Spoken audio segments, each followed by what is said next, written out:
이제 이 시간 우리에게 주신 하나님 말씀 함께 나누겠습니다. 오늘은 시편 85편 말씀을 함께 봅니다. 시편 85편 1절부터 마지막 13절까지 교독하겠습니다. 여호와여, 주께서 주의 땅에 은혜를 베푸사 야곱의 포로된 자들이 돌아오게 하셨으며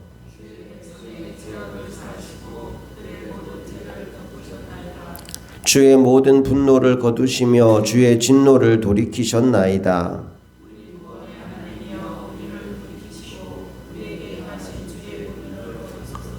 주께서 우리에게 영원히 노하시며 대대에 진노하시겠나이까.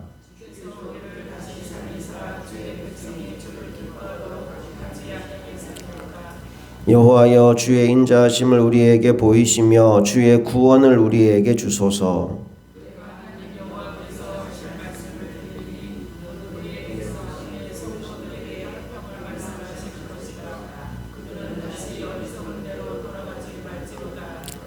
진실로 그의 구원이 그를 경외하는 자에게 가까우니 영광이 우리 땅에 머무르리이다.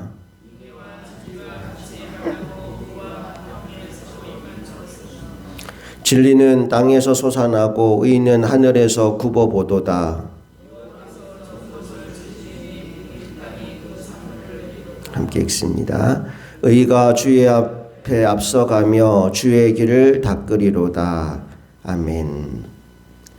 시편 85편은 세 부분으로 정확하게 나누어져서 시가 구성되어져 있습니다. 1절부터 3절까지는 과거를 회상하는 내용이고요. 4절부터 7절까지는 현재 자신이 겪고 있는 일에 대해서 하나님께 간구하는 내용입니다. 그리고 마지막 8절부터 13절까지는 미래에 하나님이 해주실 것을 기대하는 내용입니다. 그러니까 과거와 현재와 미래 세 부분으로 시가 나누어져 있습니다. 먼저 우리 과거 이야기 1절부터 3절까지를 다 같이 읽어봅니다.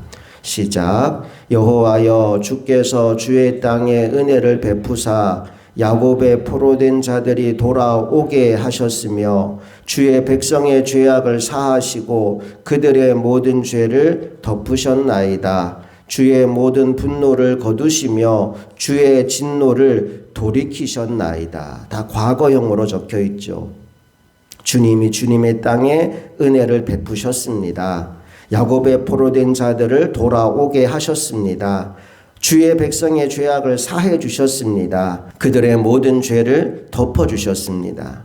주님의 모든 분노를 거두어 주셨고 주의 진노를 돌이키셨습니다.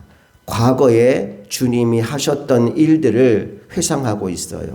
그런데 문제는 뭐냐 하면 과거에는 주님이 그렇게 하셨는데 현재 우리는 그 은혜를 누리지 못하고 있는 거예요. 자, 4절로 가봅시다. 시작. 우리 구원의 하나님이여, 우리를 돌이키시고 우리에게 향하신 주의 분노를 거두소서. 과거에 분명히 주님이 주의 백성들의 죄를 사하시고 그들의 죄를 덮어주시고 주의 분노를 거두시고 주의 진노를 돌이켜 주셨는데 지금 우리는 주님의 분노 가운데 주님의 진노 가운데 있습니다. 그러므로 구원의 하나님, 지금 우리에게도 주님의 은혜를 베풀어 주시옵소서라는 간구를 하고 있는 거죠. 6절로 가볼까요?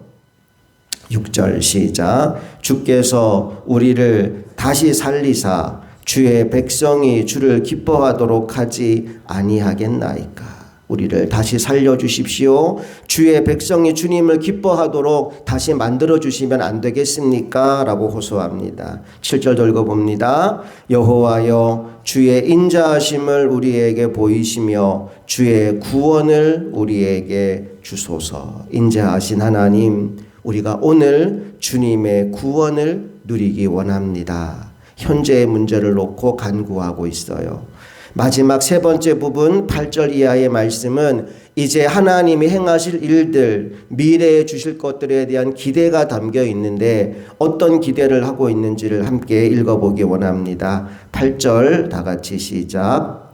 내가 하나님 여호와께서 하실 말씀을 들으리니 무릇 그의 백성 그의 성도들에게 화평을 말씀하실 것이라. 그들은 다시 어리석은 대로 돌아가지 말지로다. 미래형으로 적혀 있어요. 내가 하나님 여호와께서 하실 말씀을 들으리니. 아직 말씀이 임하지 않았지만 이 말씀하실 것을 내가 믿는다는 거예요. 어떤 말씀이냐? 무릇 그의 백성 그의 성도들에게 화평을 말씀하실 것이라.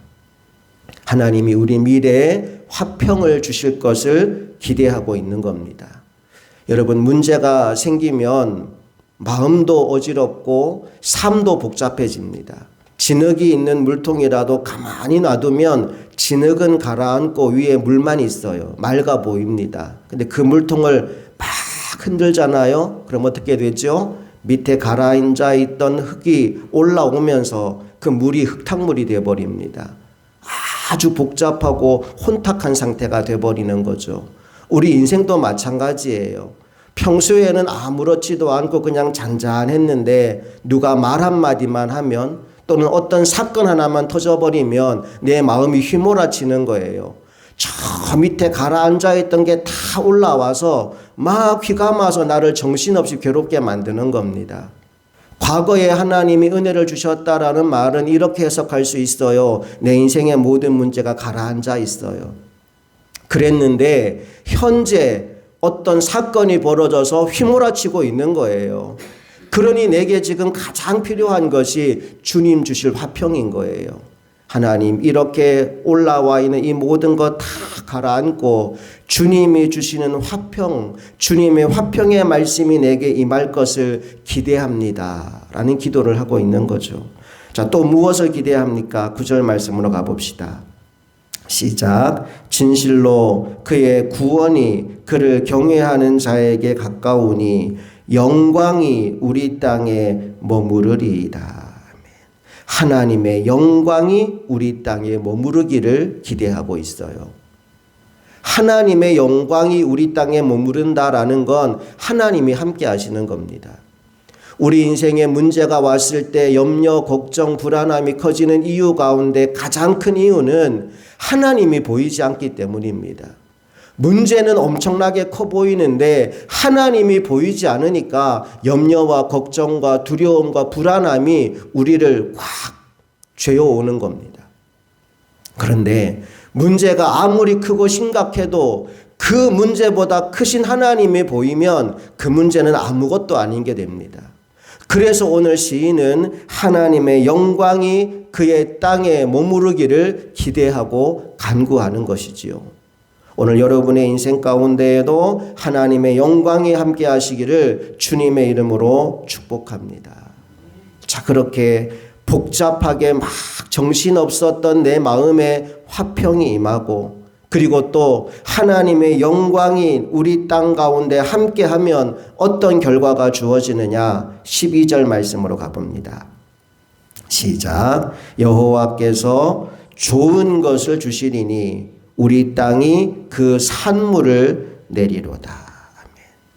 하나님이 내 마음에 복잡한 거 다 가라앉혀서 화평을 주시고, 하나님이 우리와 함께 하심으로 그 영광이 우리 땅 가운데 딱 세워지게 되면 그때부터 나타나는 변화가 뭐예요? 여호와께서 좋은 것을 주시리니 우리 땅이 그 산물을 내리로다. 그때부터 좋은 열매들이 풍성히 맺히기 시작한다는 겁니다. 여러분, 인생에 문제가 없는 사람 아무도 없습니다. 모든 사람들이 크고 작은 문제를 품고 살아갑니다. 겉으로 보기에는 아무 문제 없어 보이고 마냥 행복해 보이기만 하는 그 사람도 가만히 그 속을 들여다보면 남들에게는 말하지 못하는 수많은 문제가 그 속에 있어요. 때로는 사람들이 보기에 가장 밝고 명랑하고 즐거워 보이는 그 사람이 사실은 그 뒤에는 가장 어둡고 힘들고 무거운 문제를 품고 있는 경우가 많아요. 그거 들키지 않으려고, 그거 보여주지 않으려고 일부러 더 과장되게 밝은 척, 행복한 척 하는 사람들도 굉장히 많습니다. 오늘 여러분 안에도 남들에게 말하진 않지만 나만 가지고 있는, 나만 알고 있는 우리 식구들만 괴로운 문제들이 분명히 있을 거예요. 오늘 그 모든 문제가 주님 안에서 해결되고 해소되는 새벽이 될 수 있기를 원합니다. 문제가 사라져서 해결이 아니에요. 문제는 늘 여러분과 함께 할 겁니다. 그런데 문제를 바라보는 시선이 달라짐으로 인하여서 그 문제로 인한 괴로움이 해소되는 은혜가 오늘 이 새벽 임하게 되기를 소망합니다. 또 하나 우리가 생각할 게 있어요. 그게 뭐냐 하면 우리가 자신의 문제를 바라볼 때 이런 마음이 들 때가 있지요. 내가 세상에서 가장 힘들고 가장 불행한 인생인 것 같다. 이렇게 여겨주는 순간도 있어요. 하지만 여러분, 세상에는요, 나보다 더 힘들고 불행한 인생들이 굉장히 많습니다. 이 두 가지를 우리가 잊어버리면 안 돼요. 모든 사람은 문제가 있어요. 나도 문제가 있어요. 힘들고 어려운 문제가 분명히 있어요. 여러분, 이거 인정하셔야 돼요. 나는 아무 문제 없어. 이렇게 말할 수 있는 인생 없어요. 그 말을 할 수 있는 사람은 누구밖에 없느냐 하면 무덤 속에 들어가 있는 사람밖에 없어요. 우리가 이 땅에서 호흡하고 살아가는 그 모든 시간 동안에는 문제가 우리와 함께 할 겁니다. 문제 없는 인생 없어요. 또 하나 우리가 기억할 것은 내가 보기에 내 문제가 아무리 크고 심각해 보이더라도 여러분 그 문제가 결코 끝이 아니라는 거예요. 나보다 더 힘들고 불행한 인생이 많다라는 사실을 여러분 또 인정하셔야 돼요. 그러하기에 이 세상에 사는 동안은 문제 없기를 기대하지 마십시오. 그건 불가능합니다. 비유하자면 바다더러 이제 더 이상 파도 치지 말라라고 말하는 것과 똑같습니다. 인생의 문제는 파도처럼 끊임없이 나를 찾아옵니다. 그러면 어떻게 해야 할까요? 문제는 멈추지 않고 나를 찾아오는데 우리가 어떻게 거기에 반응해야 될까요?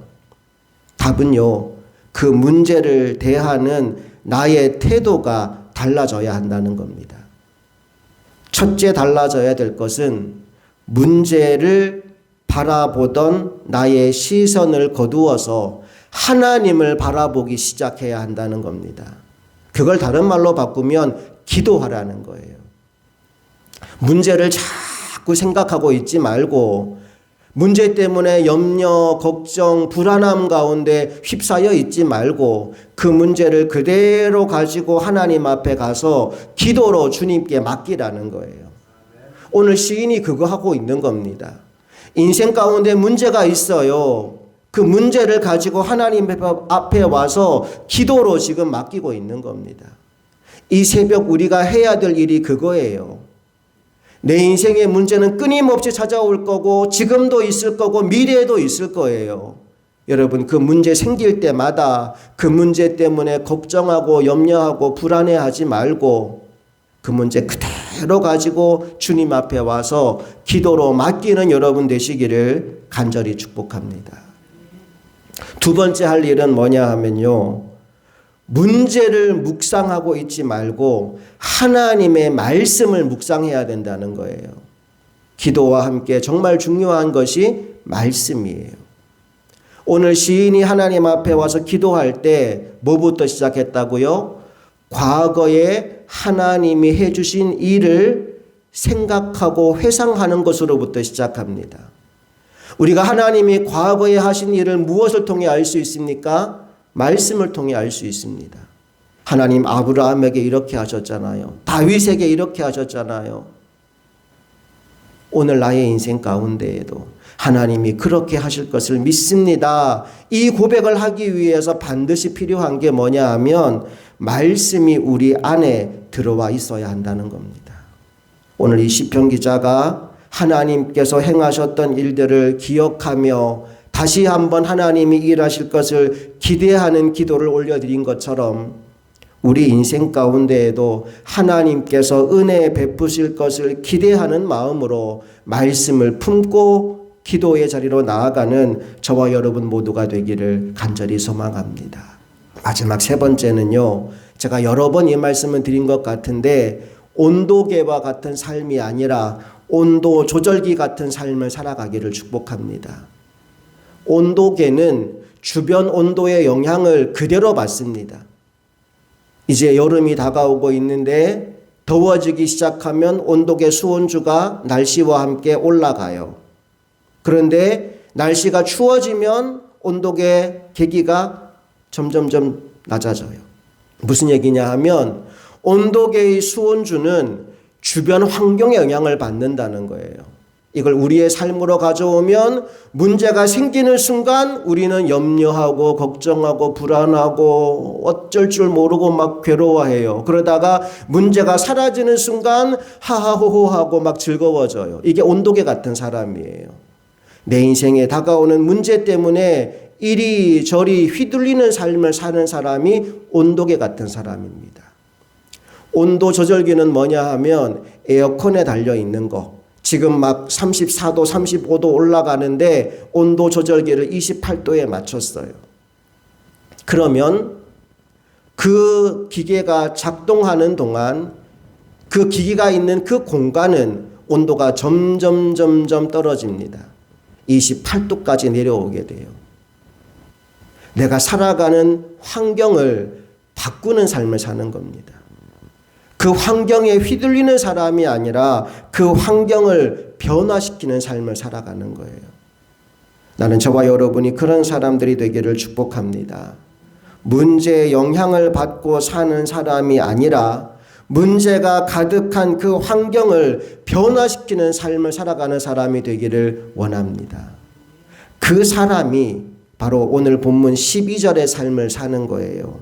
여호와께서 좋은 것을 주시리니 우리 땅이 그 산물을 내리로다. 온도계 같은 사람이 아니라 온도 조절기 같은 삶을 살아서 여호와 하나님께서 좋은 것을 주시지 않고는 견딜 수 없는 그런 인생 되시기를 주님 이름으로 축복합니다. 함께 기도하시겠습니다.